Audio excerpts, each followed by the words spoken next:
I sit cross-legged on the polished hardwood floor of my parents' Portland living room, bits of torn wrapping paper scattered around me, the artificial scent of pine from the Christmas tree thick in the air. My sister Chelsea spins in a slow circle, her manicured fingers dangling a set of gleaming BMW keys. The metal flashes under the twinkling white lights as she twirls like a giddy teenager instead of a 32-year-old woman.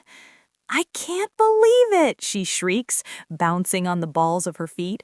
"My own Beamer!" Dad watches her with open, unfiltered pride, his smile stretching wide, while Mom clasps her hands under her chin as if she's witnessing something sacred.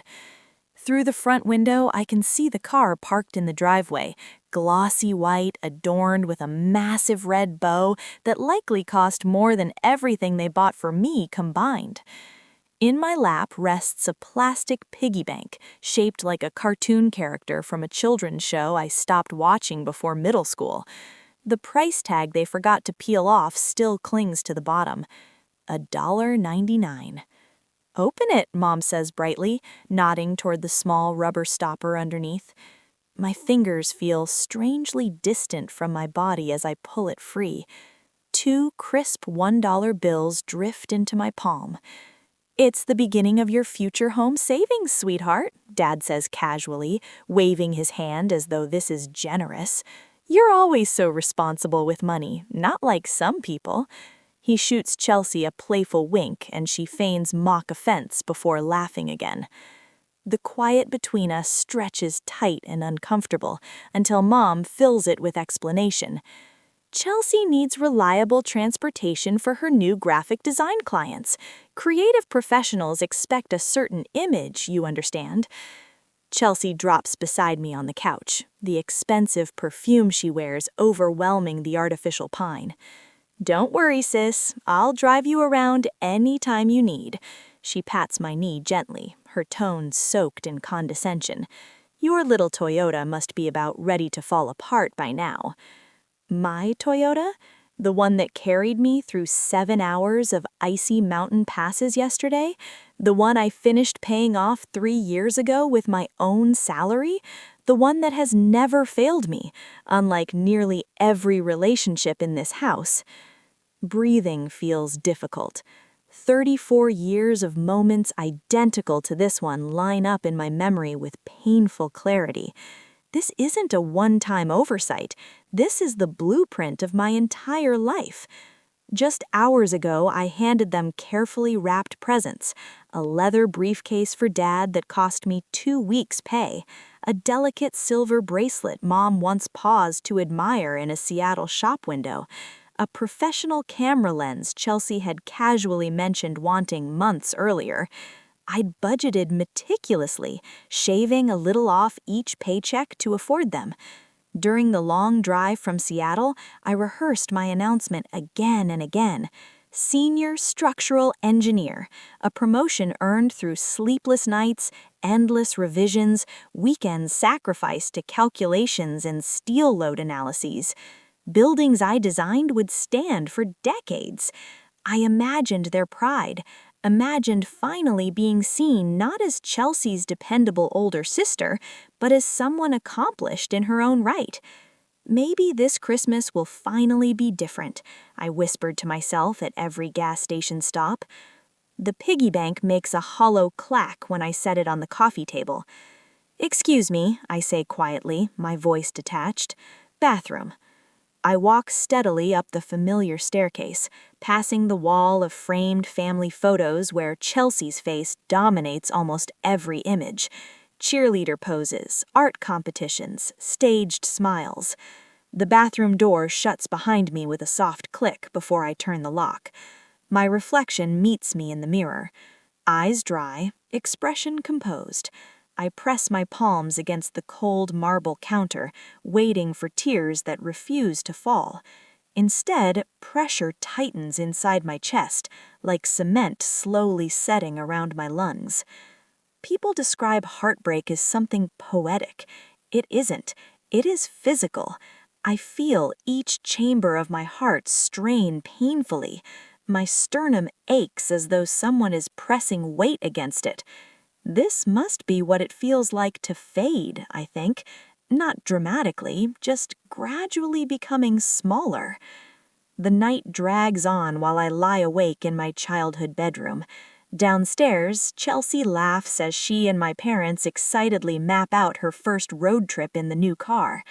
At 2:17 a.m., I sit upright in the dark. I pack efficiently, only what matters. The worn stuffed bear my grandmother gave me, my college photo album, the small wooden box containing my first professional blueprint. The expensive gifts I've given them over the years remain untouched in drawers and closets. They were never about appreciation anyway. The house is silent when I carry my suitcase downstairs. I pause briefly, my house key cold against my palm, then place it on the kitchen counter beside the coffee maker set to brew at dawn. They made their choice long ago. Now I make mine. Streetlights blur as I merge onto empty highways. My dashboard clock reads 3:42 a.m. Christmas morning. Snow thickens, my windshield wipers struggling to keep up. Bing Crosby's voice floats softly from the radio about white Christmases. I turn the volume down until silence fills the car. "Have yourself a merry little Christmas," I murmur to the empty passenger seat. Merry. The word tastes bitter. Through Portland's southern edges, my Toyota hums faithfully. 7 years old, 200,000 miles. It carried me through college, internships, promotions. It never asked for applause, unlike the pristine BMW gleaming under a red bow in my parents' driveway. This car earned its place in my life. Around 6 a.m., my phone buzzes on the console. Mom's name flashes on the screen. Not, "Are you okay?" Not, "Please come back." Instead, "Did you remember to pay the electric bill for the cabin before leaving Seattle?" The cabin they bought for weekend escapes that Chelsea uses as an Instagram backdrop. A semi-truck roars past, spraying slush across my windshield. For a few terrifying seconds, I can't see. My hands tremble as the wipers clear the view, and memories flood in faster than the storm outside. Chelsea's 5th birthday, pony rides, professional decorations, a towering castle cake. My 6th birthday, grocery store cake, 2 classmates, decorations from a dollar bin. "Your sister needs more social stimulation," Dad said. "You're independent." Independent, their word for "you don't need us." High school graduation, valedictorian. My speech about persistence delivered to empty family seats because Chelsea had a soccer game. "We'll watch the recording," Mom promised. The VHS tape stayed unopened on my dresser. "You succeed without help," they said. College. I worked 25 hours a week while carrying a full course load, finishing early to minimize loans. Chelsea traveled through Europe discovering herself on my parents' credit card. "Your sister needs to find herself. You've always known who you are." Known who I am. Their phrase for "you don't deserve exploration." My phone rings again. Dad. I let it go to voicemail. Dawn begins to soften the horizon. I pull onto the shoulder, hazards blinking, and rest my forehead against the steering wheel. The pattern crystallizes. Dad controls money, favoring Chelsea openly. Mom controls emotions, keeping me compliant through guilt. A seamless system. My phone rings again. Monica Perez, my college roommate, my truest friend. "Where are you?" she asks, concern threading her voice. "Somewhere near Southern Oregon," I answer. "Come to San Francisco. Stay with me. Family doesn't treat someone like this." Monica knows. She saw the packages I received in college, practical items, while Chelsea received designer clothes. She saw me stay in dorms during holidays, while my parents vacationed with Chelsea in Aspen and Maui. "I can't impose," I begin. "Stop. You've carried everyone your whole life. Let someone carry you." Something inside me cracks. Help. Such a simple word, so foreign. Okay, I whisper. By 7:30 a.m., I cross into California. My phone shows 17 missed calls, dozens of messages. I silence notifications from my family. The quiet feels heavy, but steady. I stop at a small roadside diner. Warmth greets me as I step inside. Coffee fills the air. An older waitress named Gloria pours me a mug without asking. "Rough night?" she asks gently. "Rough life," I mutter. "Honey, I've been pouring coffee 40 years. I know heartbreak when I see it. Family or boyfriend?" "Family." She nods knowingly. "Blood makes you related. Love and respect make you family." Her words linger as I watch snow dissolve on the window. For 34 years, I've been related to the Collins family. Perhaps now it's time to experience what chosen family feels like. 3 weeks later, I'm staying with Monica in San Francisco. My phone vibrates on the nightstand for the 13th time this morning. Dad's name again. I count to 10 before silencing it, adding it to the growing collection of voicemails I refuse to play. Week 1, they sounded confused. Week 2, worried. Now, in week 3, the messages carry something sharper, authority wrapped in manipulation. "Iris Elizabeth Collins," Dad's latest voicemail booms when I finally listen. "If you don't return this car immediately, I'll report it stolen. This childish behavior has gone on long enough." The Toyota, my Toyota, the one with my name on the title and 7 years of paid-off receipts. I crush the throw pillow against my stomach, swallowing the acid that rises in my throat. Mom's message follows. "The doctor says my blood pressure is dangerously high because of the stress you're causing. Is that what you want? For me to end up in the hospital because you're being selfish?" I delete them both without responding, though my finger hovers over the screen longer than I care to admit. My temporary sanctuary in Monica's spare bedroom feels both foreign and familiar. The walls are painted a soft terracotta that catches the morning light, warming the space in ways my Seattle apartment never did. On the dresser, my laptop displays an email I've rewritten 14 times. "Dear Mr. Sanderson." "Dear Mr. Sanderson, I'm writing to formally request a transfer to the San Francisco office effective immediately." My finger clicks send before I can reconsider. No family connections, no favors called in, just my work record, my reputation, my worth as a structural engineer. 3 hours later, the approval arrives in my inbox, just like that, as if I've always been capable of creating my own path. "You got it?" Monica appears in the doorway, reading my expression. Her dark curls frame a face lined with genuine happiness for me.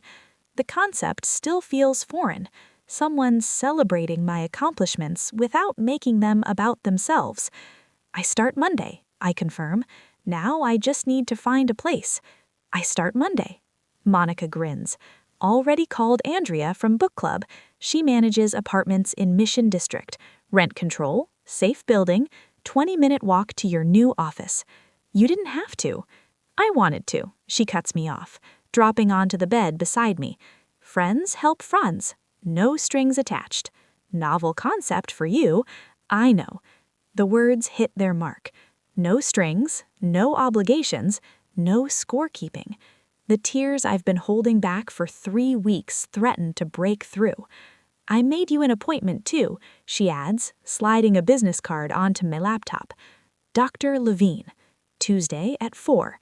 The card reads, "Elaine Levine, PhD, Family Therapy." "I'm not crazy," I whisper. "No," Monica agrees. "But you've been carrying something heavy for a very long time. It might help to put it down somewhere safe." On Tuesday afternoon, the therapist's office smells like lemon furniture polish and old books. Dr. Levine wears reading glasses on a beaded chain and sensible shoes that make no sound on the carpet. She doesn't rush to fill silences, just waits while I struggle to form words that have never been spoken aloud. "Favoritism," I finally say, the word hanging between us like a newly discovered planet. My entire life. And how did that make you feel? She asks. Like I was worth exactly $2, I answer. Later that week, the apartment Andrea shows me is small, 650 square feet with a kitchenette barely wide enough for a refrigerator, but the windows face west, catching afternoon sunlight that spills across hardwood floors. It's mine by nightfall. I buy a futon, a lamp, and a small desk. Nothing more. The emptiness feels intentional rather than impoverished. Space to grow into. Monica drags me to a community center the following Saturday. Pottery class, she announces.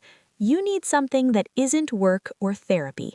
I protest until my hands sink into cool clay, feeling it yield and resist simultaneously.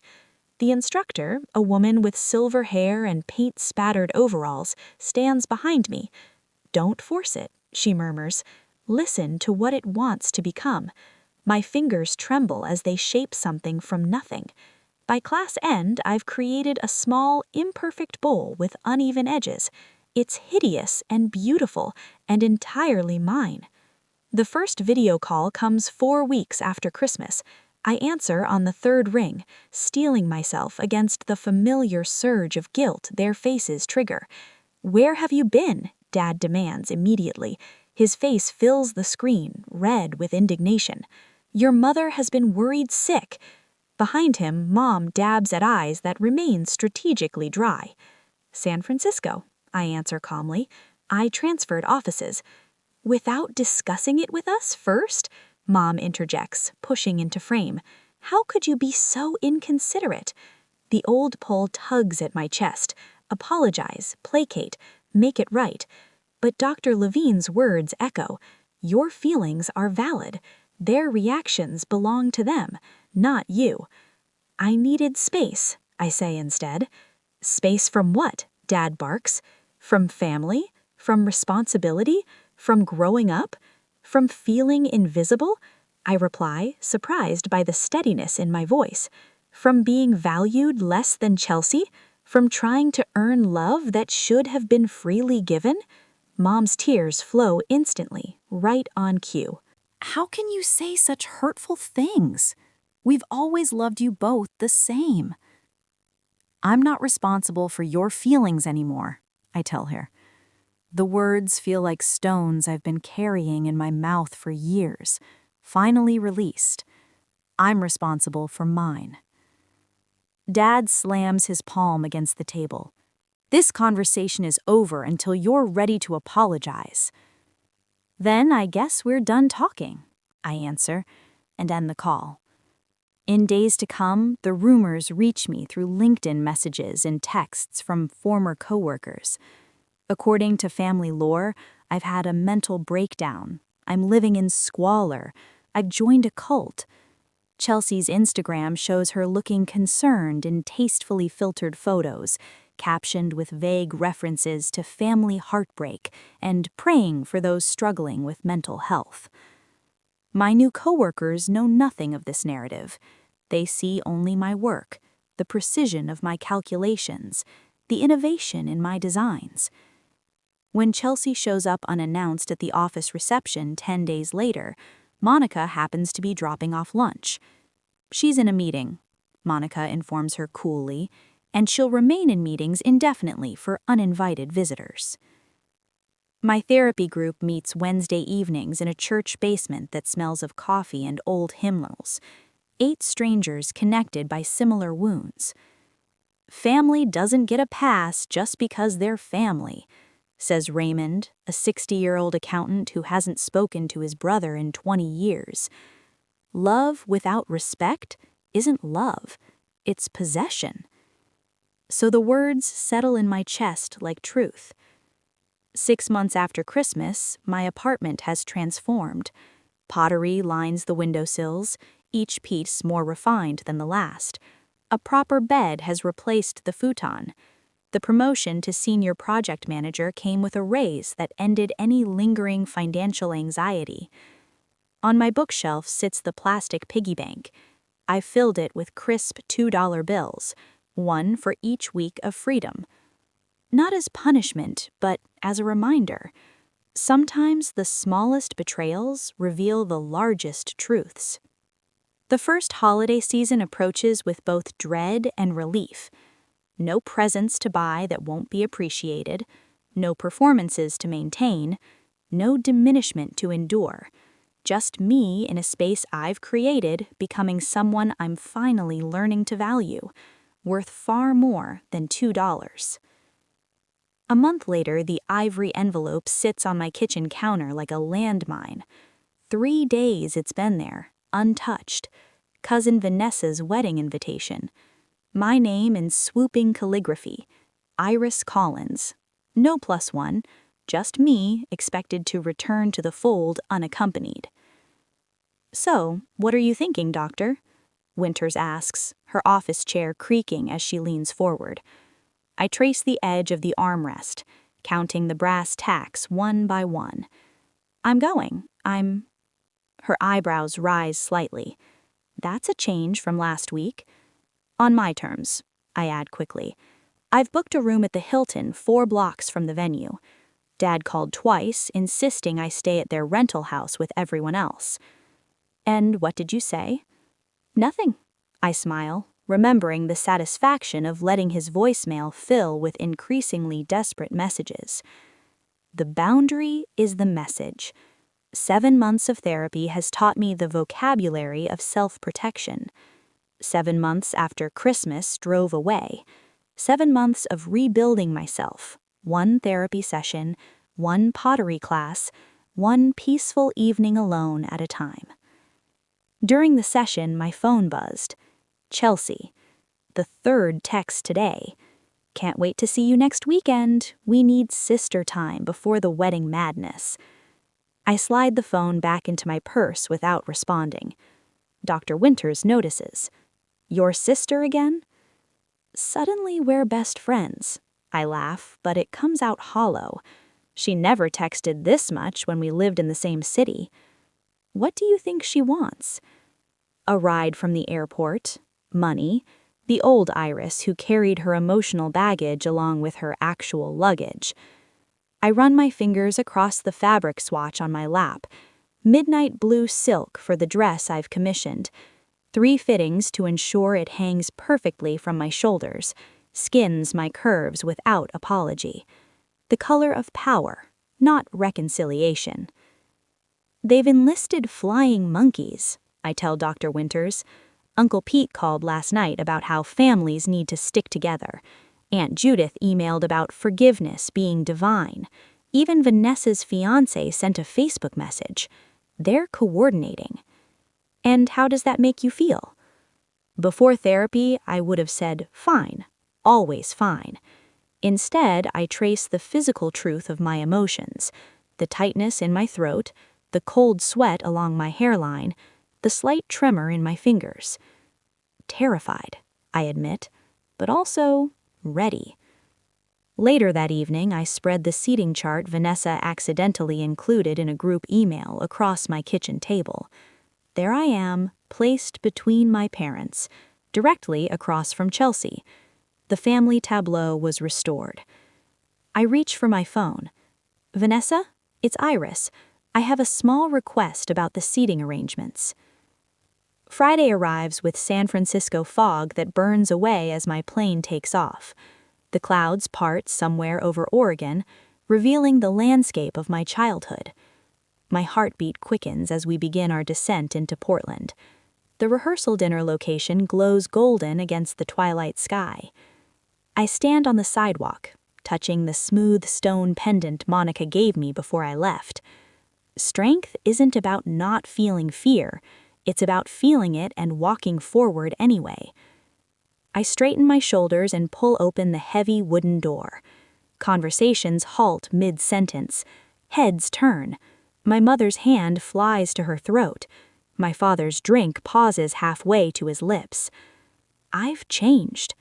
The Iris who fled at Christmas was a shadow. This woman, in tailored black pants, emerald silk blouse, and heels that announce each step with authority, is solid, present. The diamond studs in my ears catch the light as I scan the room, nodding acknowledgments without rushing toward anyone. Chelsea approaches first, arms outstretched, but something is different. The BMW watch is gone. The highlights in her hair have grown out. Her smile seems strained rather than entitled. "You look amazing, Iris," she says, embracing me briefly. "Thank you." I step back, maintaining the space between us. "How's the BMW treating you?" Her eyes dart away. I had to trade it in. Got a Honda. More practical, you know?" Beyond her shoulder, I spot my parents huddled with Aunt Martha. Mother dabs at her eyes with a cocktail napkin. Father's shoulders slump forward in a posture I've never seen before. Cousin Tara appears at my elbow, vodka tonic in hand. "God, I'm glad you're here," she whispers. "You wouldn't believe the drama since Christmas. Oh, your parents are selling the house." She leans closer. "Medical bills, they say, but everyone knows they've been floating Chelsea for years. Reality finally caught up."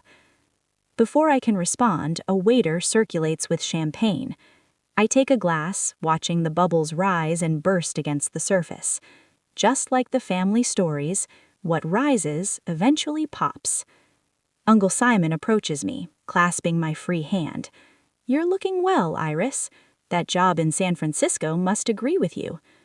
"Senior project manager now," I say, the words still tasting new on my tongue. His eyes widen. "No kidding, that's wonderful."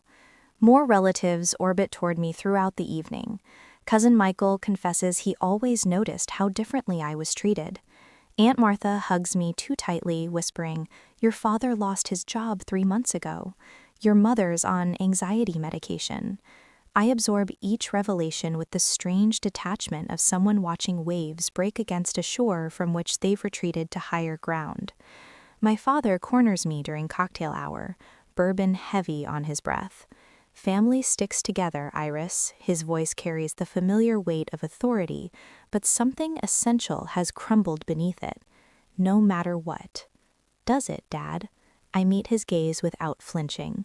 "Or do some family members stick together while others get pushed aside?" His face reddens. "We've always supported you." $2 in a piggy bank. The words come out softer than I expected, but they land with precision. "That was your definition of support." He opens his mouth, closes it, then walks away. In the ladies' room, my mother appears beside me at the sink, eyes swimming with tears. "We miss you so much," she says, reaching for my hand. I continue washing my hands, the soap slippery between my fingers. "I miss who I thought you were, too." Back in the main room, Chelsea pulls me onto the terrace. The evening air carries the scent of roses from the garden below. "The BMW got repossessed," she blurts out. "I'm drowning in debt. Design clients dried up. Dad can't help anymore." Her voice cracks. "I don't know how to do this, Iris. I never learned how to stand on my own." The confession hangs between us. 7 months ago, I would have immediately offered solutions, money, and a place to stay. The old Iris would have added this burden to her collection. Instead, I place my hand gently on her arm. "That sounds really hard, Chelsea." I feel compassion without responsibility, a distinction that took months of therapy to learn. "I'm sorry you're going through that." Her eyes widen slightly at my response, compassion without rescue. "I can help make a budget," I offer, "but I can't fix this for you." Over her shoulder, I see Vanessa in her pre-wedding glow, surrounded by bridesmaids. Tomorrow will bring its own challenges, but tonight, standing on this terrace with the weight of family expectations sliding off my shoulders like water, I realize I'm no longer afraid. I am the woman who walked away from a lifetime of diminishment, who built a life from the foundation up. Whatever comes next, I'll face it standing firmly on the ground of my own making. The next day, I stand in the bridal suite of the Magnolia Gardens, watching as my cousin Vanessa transforms from nervous bride to radiant woman. The morning sun pours through tall windows, casting everything in a gentle golden light that feels at odds with the storm brewing in my chest. Iris, your parents are looking for you, Aunt Martha whispers, her fingers gentle on my forearm. They're in the library, said it's important. I knew this moment was coming. 7 months since I walked out of their Portland home, leaving nothing but a note and a lifetime of resentment behind. Thanks, Martha. My voice sounds calmer than I feel. I'll find them after I help Vanessa with her veil. Martha's eyes soften. They mentioned something about a family emergency before the ceremony. Of course they did. The library door feels heavier than physics should allow as I push it open 30 minutes later. Mom sits ramrod straight in a high-backed chair, tissues already clutched in her hand. Dad paces by the fireplace, his movements sharp and contained. Chelsea stands by the window, wearing a dress that cost more than my first month's rent in San Francisco, though the repossessed BMW is nowhere to be seen. Iris, thank God, Mom rises, arms outstretched. We need to talk as a family. I remain in the doorway. The ceremony starts in 40 minutes. Sit down, Iris, Jad gestures to the empty chair, positioned to face all of them, a staged intervention. This can't wait any longer. I close the door behind me but don't move toward the chair. I'm listening. Chelsea steps forward. Iris, this has gone far enough. Dad lost his job 3 months ago. The company downsized, Dad interjects quickly. Budget cuts. Mom's been seeing a therapist for depression, Chelsea continues. This all started when you left at Christmas. Mom dabs at dry eyes. We're selling the house. The perfect trifecta: financial crisis, health concerns, and guilt wrapped in one neat package. 7 months ago, I would have crumpled under the weight of their expectations, apologized for something that wasn't my fault, and offered to help. Today, I walked to the indicated chair, set my purse beside it, and sat with my spine straight. I'm sorry to hear about your job, Dad, and Mom, I'm glad you're getting help. Their faces register confusion at my calm response.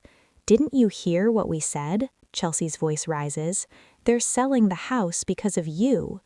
No, they're selling the house because of choices they made long before I left. I remove a leather-bound photo album from my purse. I brought something to show you. Mom frowns. We don't have time for... You called this meeting. I open the album across my lap, so we have time.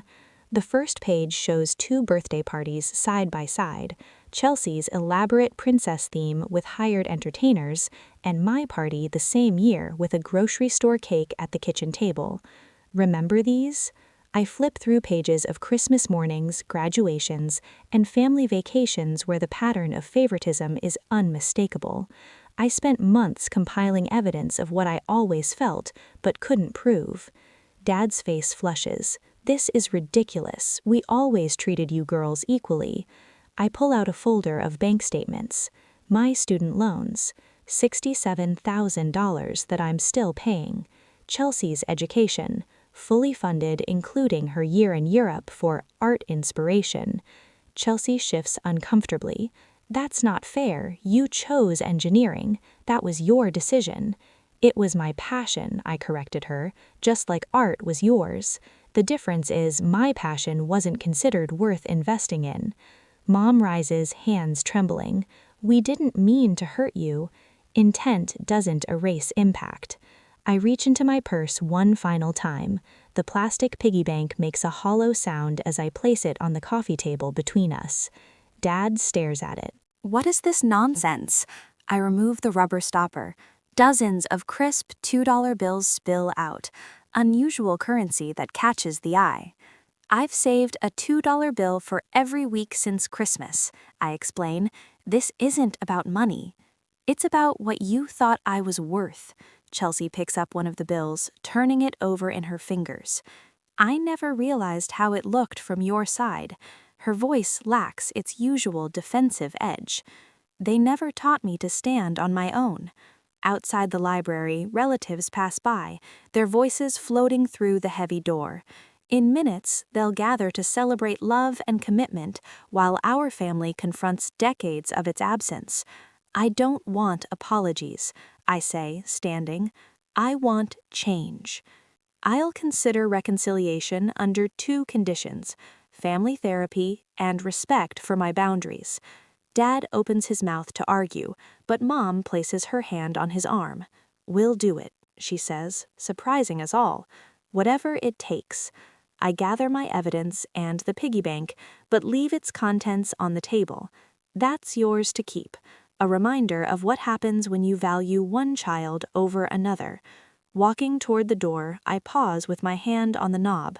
I need to take my seat for the ceremony. My friend Monica is saving me a place. As I step into the hallway, my back straight and heart lighter than it's been in months, I hear Chelsea whisper to our parents, "She's different now." She's right. The woman who left Matt Christmas morning carrying nothing but grief and resolution is gone. In her place stands someone who finally understands her own worth isn't measured by what others think she deserves, but by what she refuses to accept. On Christmas, the sunshine spills across the hardwood floors of my San Francisco apartment as friends gather around a table that actually belongs to me.